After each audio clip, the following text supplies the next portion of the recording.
जब आप कोड लिखते हो और फंक्शंस कॉल करते हो, सब कुछ स्मूथली काम करता है, राइट? लेकिन कभी सोचा है कि बिहाइंड द सीन्स एक्चुअली हो क्या रहा है? यानी जब आप एक फंक्शन को कॉल करते हो, कंप्यूटर मेमोरी में एग्जैक्टली क्या चल रहा है, माइनस ये एक मिस्ट्री की तरह लगता है। बहुत लोग सोचते हैं कि फंक्शन बस एक सिंपल लेबल है जो कोड की तरफ पॉइंट करता है, जैसे एक बुकमार्क। लेकिन ये मेंटल मॉडल गलत है, और जब नेस्टेड फंक्शंस या रिकर्जन आता है, तब ये मॉडल कंप्लीटली टूट जाता है। तो एक्चुअली फंक्शन है क्या? एक फंक्शन एक इंडिपेंडेंट एग्जीक्यूशन यूनिट है, माइनस जिसका अपना डेडिकेटेड स्पेस होता है मेमोरी में। और सबसे इंपॉर्टेंट चीज है कॉल स्टैक। ये एक वर्टिकल स्टैक है फ्रेम्स का, जैसे कैफेटेरिया में ट्रैश स्टैक होती हैं। हर ट्रे यानी हर फ्रेम एक फंक्शन के एग्जीक्यूशन कॉन्टेक्स्ट को होल्ड करता है। माइनस उसमें होता है फंक्शन नेम, लोकल वेरिएबल्स और रिटर्न एड्रेस। चलिए एक सिंपल एग्जांपल देखते हैं। माइनस फंक्शन ग्रीट नाम का है जो एक नेम लेता है। जब हम ग्रीट राज कॉल करते हैं, एक नया फ्रेम स्टैक पर आ जाता है। उसमें दिखता है function equals greet name equals Raj. अंदर एक लोकल वेरिएबल मैसेज क्रिएट होता है हेलो राज के साथ।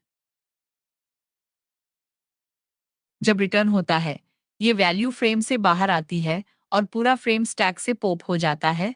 माइनस गायब। अब सोचो अगर नेस्टेड कॉल्स हो, पॉज करो और प्रिडिक्ट करो क्या होगा। देखिए माइनस तीन फंक्शंस हैं। माइनस में कैलकुलेट को कॉल करता है, कैलकुलेट हेल्पर को कॉल करता है। स्टैक पर फ्रेम्स एक के ऊपर एक स्टैक अप होते हैं। माइनस नीचे में, बीच में calculate with x equals 10, top पर हेल्पर विद n इक्वल्स 5। जब हेल्पर फिनिश होता है, टॉप फ्रेम पॉप होता है। रिटर्न वैल्यू 25 कैलकुलेट फ्रेम में गिर जाता है। फिर कैलकुलेट फिनिश उसका फ्रेम पॉप और वैल्यू में ड्रॉप। अब देखते हैं स्टेप बाय स्टेप क्या होता है।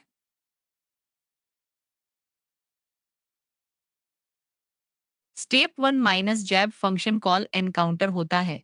इंस्ट्रक्शन पॉइंटर ES लाइन पर आता है। स्टेप टू, एक नया फ्रेम क्रिएट होता है और स्टैक के टॉप पर पुश हो जाता है।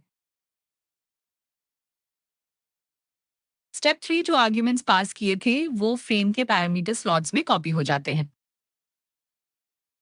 Step four minus local variables के लिए स्पेस एलोकेट होता है फ्रेम के अंदर। Step five minus function body execute होती है line by line. Values update होती रहती हैं फ्रेम के अंदर।